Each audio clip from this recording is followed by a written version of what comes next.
ওই যে বাড়ি আসি নাকি রে? ও জঙ্গি বাড়ি আসি রে? কি আছে জানো না, বাড়ি যাইতে পারলে না, বাড়ি এসে চেঁচাচ্ছ কেন? ও খাটাখাটনি করি গো, তাও শান্তি হয় না দে। আমার একটু ভাত দে গাল। ভাত তো রান্ধিনি, তুমি তো দুপুরে খাও না। ও সুমন্দির বাকি আমি ভাত খাই না, কিন্তু ছাই খাই নাকি সুমন্দির বাকি? ভাত তাতে আমি দুপুরে ভাত খাই না, খিদে লেগে ভাত দেয় শুধু রকম। তুমি একটু বসো, এই ভাত রেঁধে তারপর তোমার দিয়েছি, তারপর তুমি খেয়ে মাঠে যেয়ে নে। ভাত তো বাড়ি বরাতে হইলই না, যা একটু একটা বাসি আসছে জানে শ্বশুর বাড়ি। আপা আমি আইছি। জামই নিয়ে মলাম যে জামনি তো অসহ্য হয়ে গেল।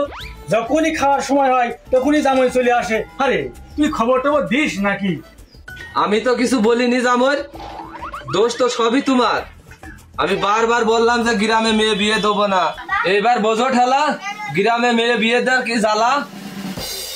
ওরে শোন, এখন আর কি করা, একটাই জামই আর ঘন ঘন আসে, তা কি করা, এখন আর মেয়ে ঘুরে নিতে পারছি না।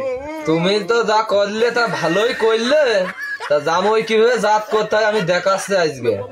মামার সাথে ভাত পানি দেন, খাইয়ে মাঠে চলে যাবো। যাই বাবাজি, আইসো যখন বসো, পান্তা ভাত আনতেছে, খেয়ে যেও। ওইটাই আমি বেশি খাই। তোর মেয়ে বাহু রান দিলা, জোরদার করে একটু রান দেয়। জুমকি আমার কথা শোনে না, ঠিক করবো এজন্য চলে আসলাম। যাও ওইটাই চাইতে খাইয়ে চলে যায়, ছাদি থেকে ধুয়ে নি খাইয়ে ঠান্ডা বাইছিল।